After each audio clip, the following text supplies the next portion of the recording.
so excited for you all to be here. We've got my co-partner in crime, Debbie Dowling Waba, and the one and only Justin Love today on World Down Syndrome Day.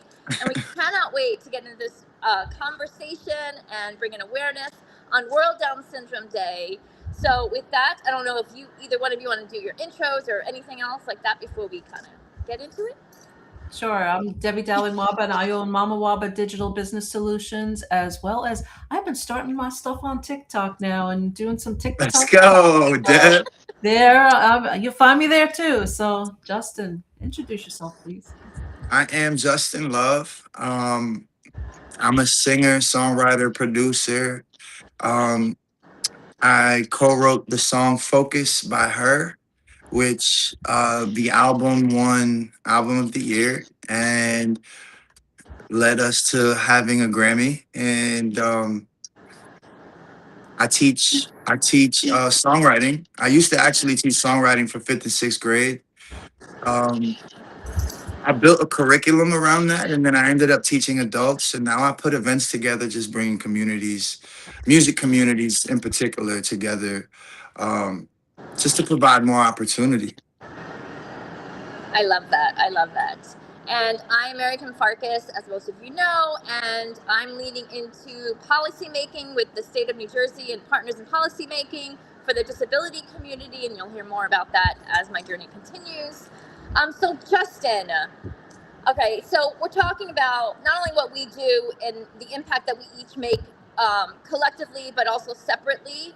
But today we're all like leaning into World Down Syndrome Day. So I know Justin because by chance I moved last year. I can get the dates wrong. Last year to New Jersey from New York. I was having my event in October, domestic violence, intimate partner crimes, and Down syndrome acceptance month. Um, and I needed to get my hair done. It hasn't been gotten done in God knows how long. And I found this salon that said "Beautifully You" or something like that, and I resonated with the title of the salon. I met Justin's mom, who always talked about you when I came there, and she's like, "I think that my son's going to come to your event," and she also was going to. I invited her to come to the event. And she's like, "Well, I have family coming into town. I don't think we can make it." I'm like, "There's plenty of food. Just come and just come and eat, right? There's plenty of food, whatever. Don't worry about anything." She's like, "I told my son, I think he's gonna come." And she kept talking like he's won Grammys and blah blah blah. And I'm like, all right. Like, not that I just believed her, but anyways. And Debbie was there to contest Yeah. this happen. So when you showed up, everyone, Sammy and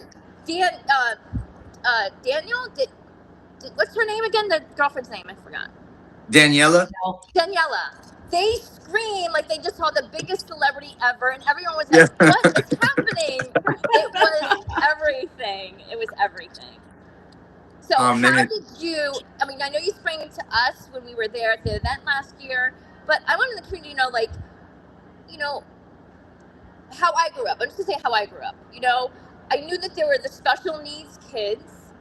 I only knew about them because literally in high school, every lunch period, the entire classroom would go silent because they were moving from that community, the disability community was moving from one classroom to the other classroom, slow as molasses, head down, and just moving one space to the other. And we never knew them, we never saw the faces.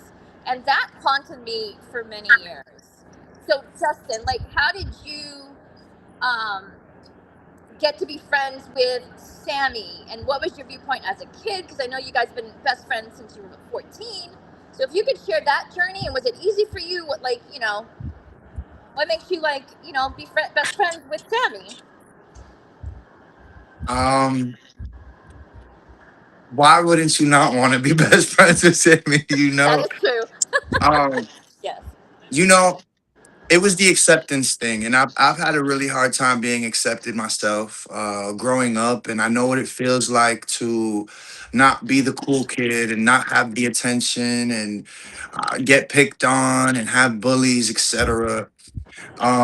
I care. I care deeply for anybody that is going through that. Um, but I remember very vividly the first time I met Sammy, and we were in an after-school program, and the teacher that was having a hard time with Sammy was a bit rude, I may say. Didn't really know how to interact or speak or get Sammy to do his homework. And I have family with autism, and we're like my entire family is really good with Alec is his name. Um, Shout out to Alec, but we don't treat Alec any different than any one of us. Alec still does chores. Alec does things for himself. Alec takes the bus. You know, he goes and he has a job like all of us, and he comes back, and sometimes he'll have his moments, but he's gotten a lot better. He's gotten so much better. And I think what's most important is not talking to anyone with a disability like they have a disability. I Yeah. think the most like that's the most upsetting thing for me is when people talk to them like they're stupid because they're not. And they can feel the condescendingness no matter what. And if you wonder why they don't like you, it's because they feel how you're speaking to them, you know? And that's what I felt from this teacher. And it wasn't my place to say anything at all. But when I did see Sammy alone and I saw her give up on trying to help him, that's when I introduced myself. And I'm like, hey, what's your name? And Sammy was avoidant at first. And he was like, no, no, no. And I said, hey, can you look at me? And he looked at me and then he looked away. I'm like, look at me. And he thought we made eye contact. And when we made eye contact, I asked him, what's your name? And he proudly said, Sammy Bud. And I said, I'm Justin. He's like, hi, Justin. And I said, do you need help with your homework? He said, no. I'm like, all right, I'm not going to help you with your homework. I'm going to leave now. He's like, okay, okay. Fast forward that day, Sammy had a bully. Sammy was using the bathroom, and there was this kid throwing wet paper towel over the top of the stall. And as upsetting as that sounds, this is just the testimony to our friendship. Um, the kid asked me to come into the bathroom and see what he was doing, and I stepped on the urinal to see who was in the stall, and it was him. I stepped down from the urinal and I knocked that boy out cold. Then I went underneath, unlocked Sammy, and walked him out, pulled his pants up. I got him together a little bit and went to the teacher and said, hey, I just knocked that boy out over there. He was throwing paper towel over, the stall. And she was not having it. She's like, you did what? I'm calling your parents. And in my head, I know I did the right thing. Like in my head, I was like, call my mom. Call her. Call my mom if you want to, And Yeah. long story short, the teacher said I was getting written up. I thought I was going to jail. I was gonna go to jail happy. I feel like I did the right thing. Okay. But I didn't go to jail. That's awesome. And Sammy's mom and my mom just so happened to walk in at the same time. Wow. Wow. Okay. And when they did, the teacher went to my, both parents and explained the situation and said something along the lines of you need to control your kid, etc. And my mom was like, no, he did the right thing. And Sammy's mom was like, he absolutely did the right thing and he should do it again and again every time it happens. That is what made this relationship so tight. Because not only did me and Sammy have our own bond after that, but so did my mom and Sammy's mom, and I mean the rest was history. Yeah. Sammy came everywhere with me. I didn't, just like Alec, I didn't treat Sammy any different than any of my other friends. Yeah. We would go watch games, whether it was a baseball game. We went to museums. Like I would take him to our like the school parties or even the house parties when we were in high school. Um, we'd go bowling. I mean, you name it. We went to Hooters. He loves Hooters. He loves Hooter. Hooters. He loves Hooters, and he's really good with the ladies. I mean, he's a married man now. I can't say too much. Daniela will get upset. But man, my favorite thing is really watching him fall in love and see that love that he has with Daniela, and it is the most beautiful thing. And I'm jealous. I'm jealous. They were such a cute couple. They were such an adorable couple when we met them, and you were there and everything. I thinking about stories, I know you just gave us one story with Sammy, but I have to tell you my favorite story was the one you told about the soccer game. Soccer game. Oh man. That was my favorite story. And I think I could relate to that because my boys played soccer. And when you told that story, it was stuck in my brain because of the soccer game. So can you share that story? Okay, so that one upsets me as well. We had a coach who was very stern, and we had a state championship soccer team back to back every single year that I was in high school and before. Like I feel like we won the state championships in soccer at least 7 times in a row. The coach did not let him play, and Sammy wanted to play soccer, and it really agitated me. I was always someone who spoke up if something was wrong. And I went into the coach's office and I asked him, why aren't you letting Sammy play? He said, look at him. Like, what is he going to do for us? I'm like, just give him one play. Wait till the end of the game and give him one play. And the coach was like, you got some balls coming in my office talking to me like this. I'm like, no, I just think you're wrong for doing what you're doing. Like let him play. Let the rest of the teams know that this is not a real play. I'm almost positive they'll be more than happy to let this play happen. And long story short, it happened and it was amazing. And Sammy got to score his first goal. Everybody was cheering. It was awesome. That story just really, I love that story. I love that story. I don't know what possessed me as a child, so young, to have so much courage and not be afraid of adults. Right. It's good that you did. It's really good that you did. And like I think about with my daughter, like which by the way, my daughter lives in Nashville, like you. Are you serious? Yeah, I come there a couple times a year. So next time I'm there, we'll get coffee. Let's Um, go. But Damn. 2 years in a row, she took from the special education class. She took a student to prom, and she actually one of the years she had a guy that she kind of liked, and she said, "Well, listen, he's coming with us, so you can come with me or you cannot come with me, but he's coming with me." So I get your heart, and I love that, and I see that. You know what I'm saying? And that for me, that is everything. So Yeah. You were an advocate probably before you even knew what advocate meant. I guess so. I think so. Right. Yeah, which is amazing.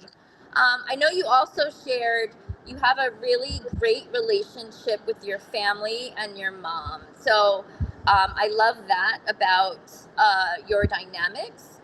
But also, what is the...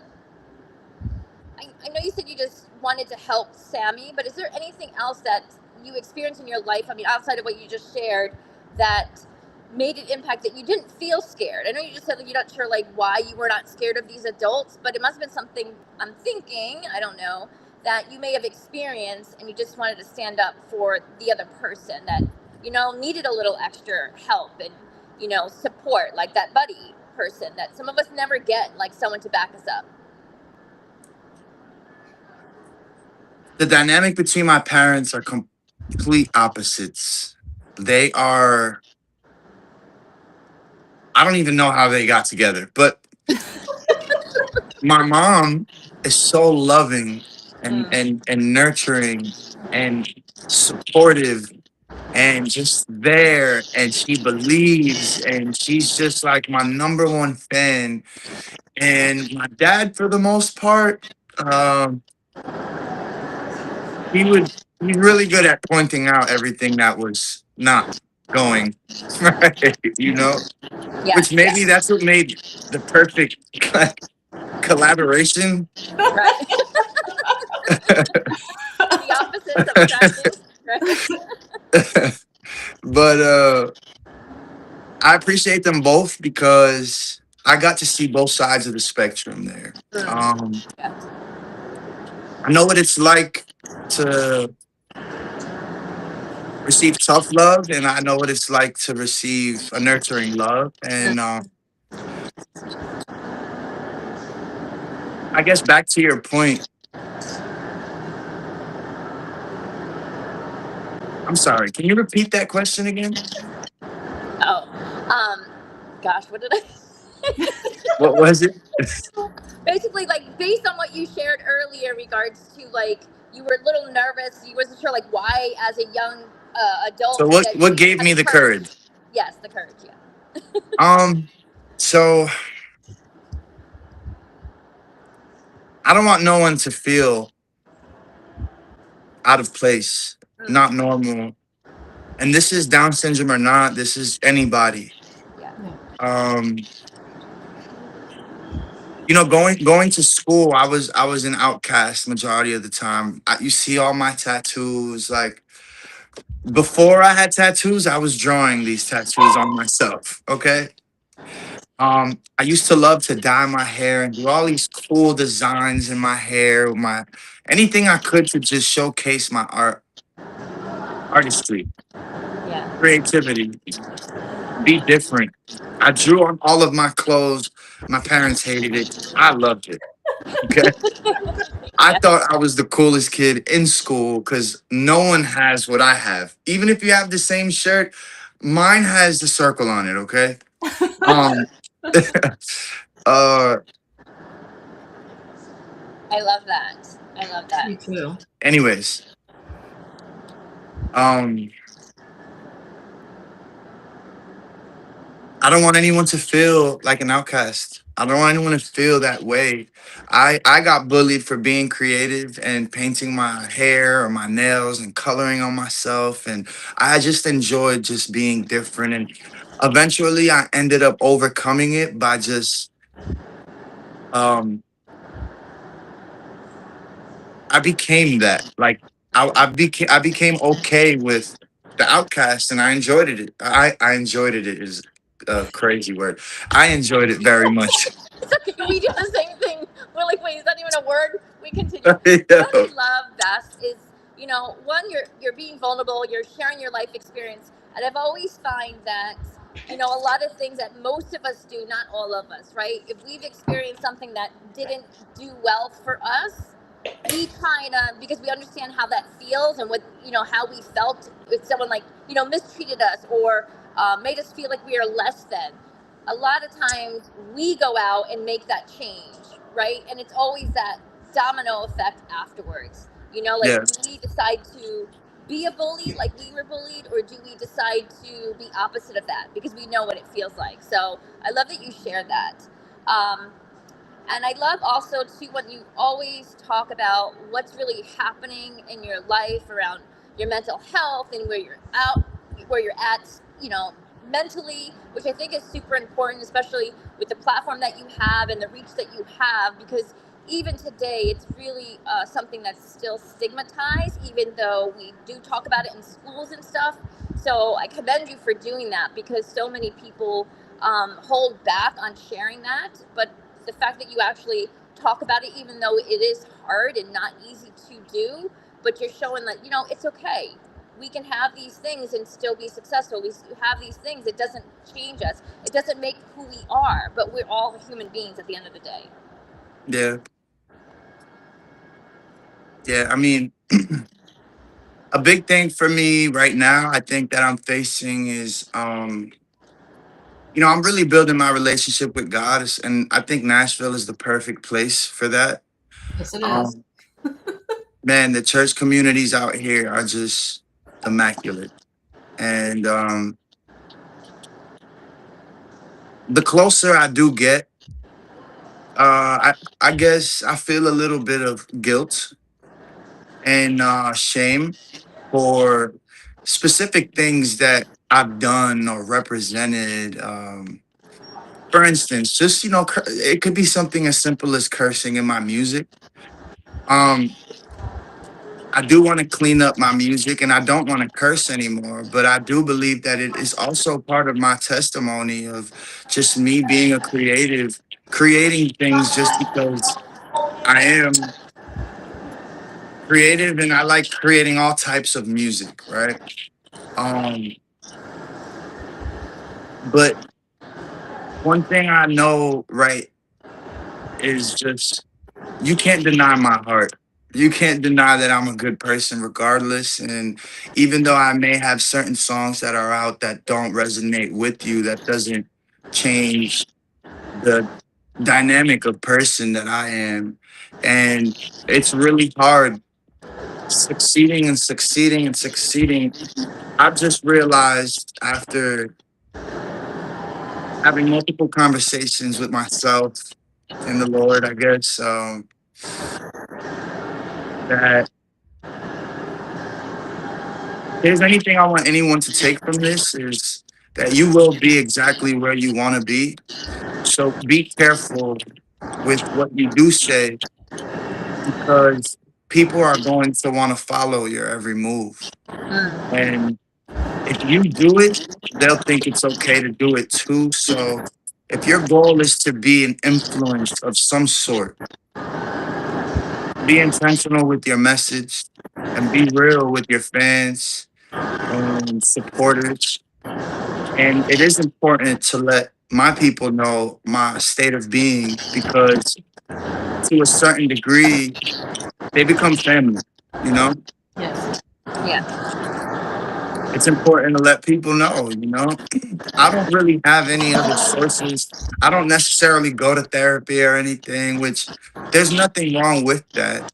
I would love to go to therapy, but some forms of therapy for me sometimes is probably just venting on my story or a social media platform because if I'm doing this for my people, I expect my people to respond in a way that, maybe I didn't see necessarily. And my support system is really, really good. Like they always have beautiful things to say. And it's not just like a fan saying, oh, you're doing great. You're just fine. No, they get in depth and they really, you know, give amazing advice. And I really appreciate it. So shout out to all my fans. I love you guys so much. I love that. You know what? One of the things that Mary Kim and I had originally started out was we would have lots of conversations around mental health. I have a lot of anxiety, and I have to tell you, the biggest thing for me was actually opening up and talking about it, telling people about it, explaining, when you see me dip out the door, it's because I just couldn't take the room anymore. It was just too crowded, too overwhelming, whatever the case may be. And for me, that was very freeing because I would have anxiety about hiding the anxiety.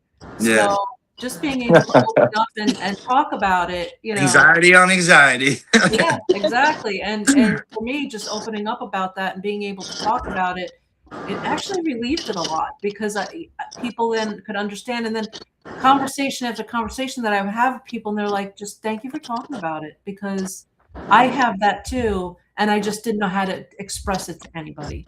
So You never know when you're talking to somebody and you're opening up about your struggles or your win, whatever it is. You never know who you are inspiring or who you're touching or who you're helping. So True. tell your story. I love that.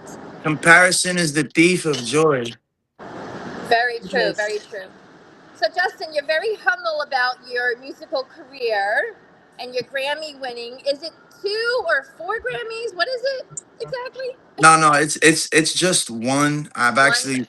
I've gotten corrected. Yeah, so I mean, there was a whole thing about the Grammy stuff, but I have one Grammy. For best album of the year. Focus was on that album, hence the nomination and all. So I mean, it's opened a That's lot of doors. incredible and amazing, and congratulations. I know you're very humble about like what you've done and the impact you have made, but continue to celebrate the wins. That's what we talk about all the time, Debbie and I. Celebrate your wins, and that's huge. That is huge. Yeah, Yeah. I think it's important to be present. You know, Yes. Yes, for sure. I think that's kind of like what you were saying, like appreciating the wins. For a long while before I moved to Nashville, I don't feel like I was intentionally appreciating anything that I've actually done. I was just chasing for more and more and more and more and more and more and more, and Yeah. it became something that I was questioning. So before moving to Nashville, I prayed, and when I prayed, I told God that I wanted to give Him everything, and whatever that looked like, anything that I've been working so hard to become, anything, just music, anything in general. And moving to Nashville, he showed me that I'm not gonna stop doing music anytime soon because it is the music capital, and I didn't know it was the Bible Belt, Mm.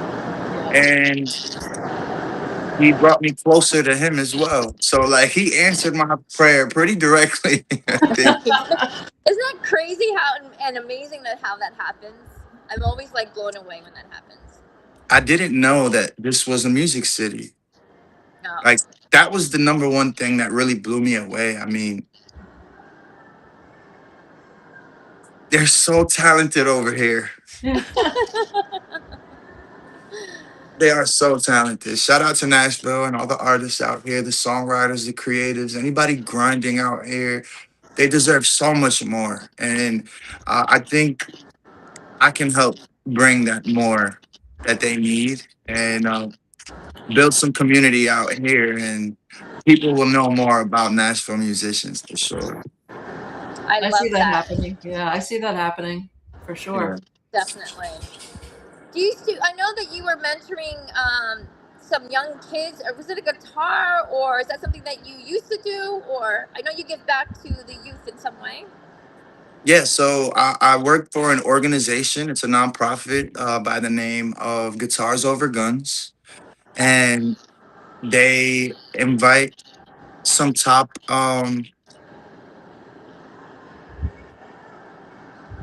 thought I heard some. Um they invite some instrumentalists that are like experts at their instruments to come and mentor these young kids, and usually it's for low income families and um families that really can't afford a better school, you know. Yeah. Not to shame the schools I was working for at all. I'm not in no way, shape, or form trying to make it seem like they're not accepted because they're more than accepted. I actually condone them for allowing us to come in and be there for these kids because they definitely needed it. And it Yeah. was a beautiful thing. I've learned so much from teaching these kids. They're so smart, and it's taught me a lot. It's taught me a lot of patience. it's taught me it's taught me how to communicate effectively, and really finding ways to be honest and give direct answers when they have questions that might be a bit difficult, you Yeah. know, because these kids go through a lot. These Yes. aren't these aren't normal situations. And for the time that I was there, I was so happy to be one of the people that they selected to be a part of this community because again, I just know my heart and I know I'll really be there for them more than just a mentor. Yeah, and that impact, that ripple effect of what they gained from you being there and your knowledge and you pouring into them, they will carry that forward. So Yeah, that's so some of the kids they still reach out to this day. It's awesome. oh, I love that. I love That's that. amazing. That is Yeah. amazing. You made an impact. And You made they, an you know, impact. that's the most important thing is making an impact, especially with the youth. And I've noticed the group that went through the whole shutdown, they're struggling. They're struggling a lot because a lot of them didn't get to graduate. They didn't get that whole high school experience. They didn't get to, they missed out so much. And I saw like with my own kids going, but trying to go back to school and acclimate and everything. It was really hard.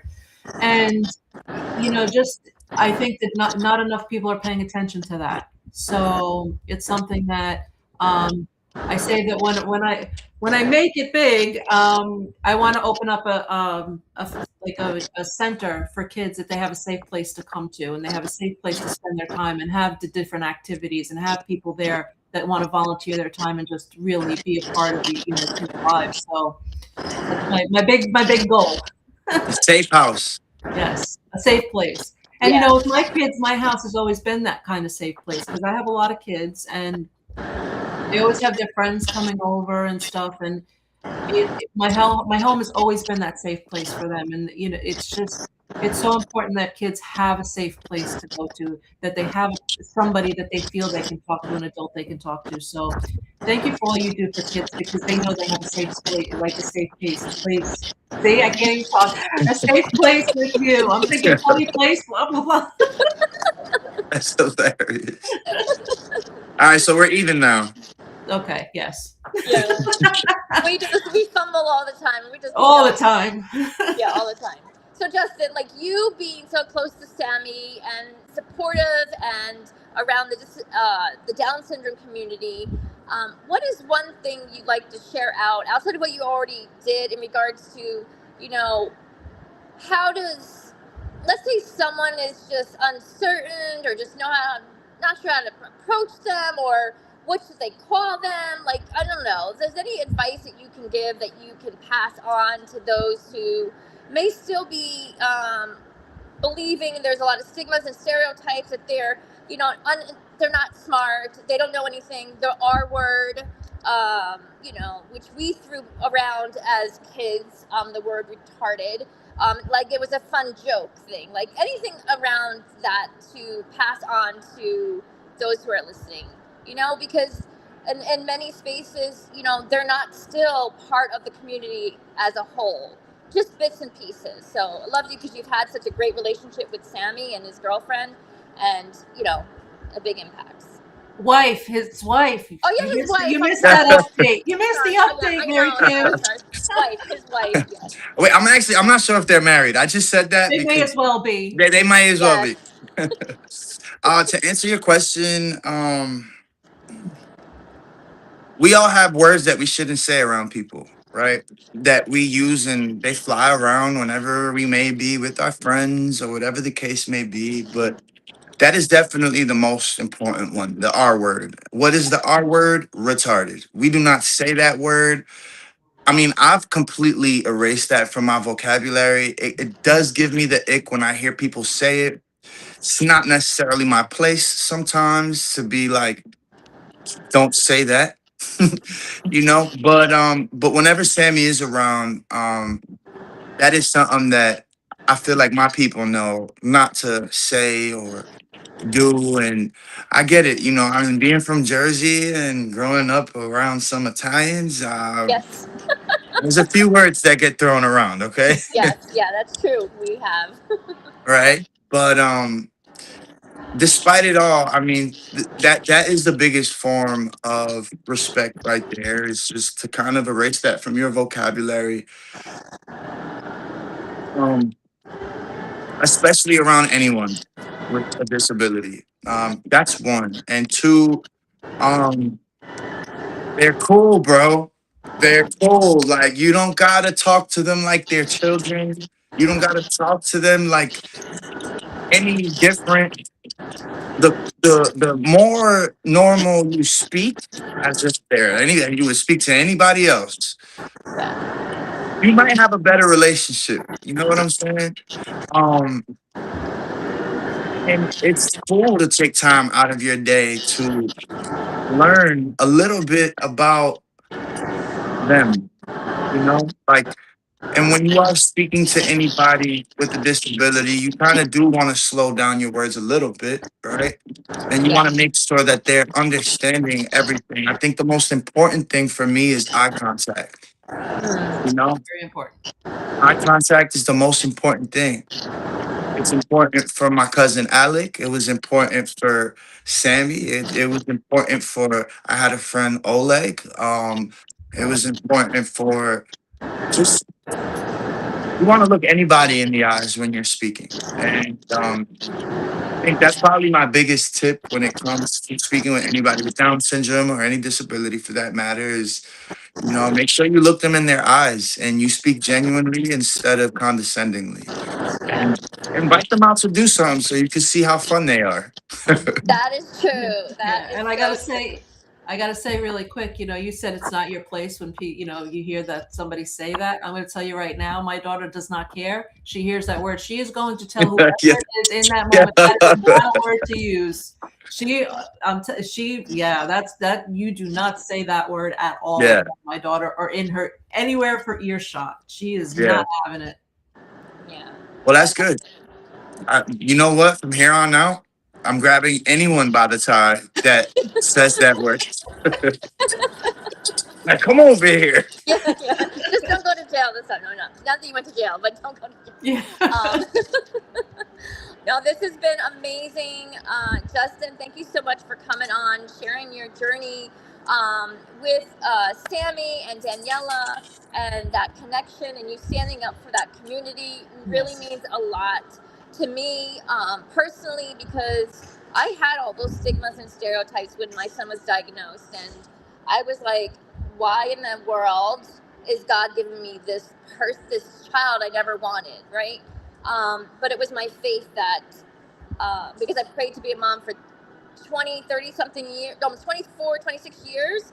And I finally got pregnant, but it wasn't what I expected. And so it was my faith, talking about faith earlier, of Yeah. why I kept the fetus at that time, because I didn't want to think that God would ever give me my prayers ever again, because I got what I wanted and I said, take him back. Yeah. Right. So I understand, like, that's why I like to bring up those conversations with like stigmas and stereotypes, because I had them and I had to break them down. So that's why I also talk freely about my journey around Down syndrome, because I know there's so many of us who are still in that space. I mean, doctors still today, not all, push to abort with a lot of parents, mothers who have babies with Down syndrome. So it's still something that we need to still continue to talk about. So I appreciate you coming on, sharing, and just being one of the advocates, another advocate that we need in our community. Absolutely. By the way, so I made a post not too long ago of Sammy coming to my apartment at in Fort Lee. Okay. I brought him around all the amenities and I just showed him like he was living it up. He was in the massage chair. He was everywhere. But then I brought him to the studio and I was so mind boggled. I'm like, why haven't we ever done this? You know? Me and Sammy, we made a song with my friend From Above. And I'm gonna set that song to release next Thursday. Oh my goodness. Oh wow. Yes. Yeah. I love did it. see something, but I didn't know like if it was released or not, because you said it was gonna drop Thursday, and I kept looking to see if I could find it. No, Oh. the problem was that there was something wrong with the file, but Okay. then I ended up finding it, and then I just had to like mix a few things to make sure the sound is like good, right? So it's finally there. I made the art cover. And yeah, once it's out, I will send you guys the link. Oh, Yes, please, for yes, sure. Please. yes. Oh my gosh, I'm so Absolutely. excited because that's something I say too. Like, Desi was what I needed, and Right. just yeah. So this is It's yeah. amazing. It is amazing. Justin, you're amazing. Thank you for saying yes. Thank you for sharing your journey here today with us and everyone else who's listening. And yeah, I can't wait to continue and just kind of grow. And as everything evolves and stuff, we'll do another live or something, or, at my next event in October, you have to come again. And Yeah. Whenever tell you us. guys want to do another, you want to get on, you just let me know. I'm down to get on always. Especially if it's for this. So you guys have me in your corner. Oh, awesome. Yeah. Thank you, Thank you. Justin. And let me know the information for the October event because I would like to be there for sure. Okay, I will definitely. Maybe you and Sammy could come and sing your song. Right? Oh, Maybe Sammy might need to practice a little bit. That's okay. We got to get Sammy to practice. That's okay. yeah. Amazing, amazing. Any last things before we close out, Debbie or Justin? I just really enjoy his story. I really enjoy Justin. I listen to your music. I find you on the gram and listen to your songs. And some of them, like I just feel the emotion in them. So I do love them. And thank you for doing this with us. And thank you for being the person that you are. Yeah. You're an Thank you, amazing guys. human being, Justin. So appreciate you and the work that you're doing and the impact that you're making all over the place. So Well, that means the world coming from you guys. And I just thank and appreciate you. Again, I'll say it again. I'm here. So whatever you guys need from me, you let me know and I'm there. okay, Thank we you. will for sure. Thank you. Thank you. Thank you, everyone, for listening. Definitely follow Justin Love. He's on Instagram and I'm sure other Please. places. And you already know where to connect with Debbie and myself. And with that, I think that's it. Happy World Down Syndrome Day. And yes, peace, love, and blessings. Thank you.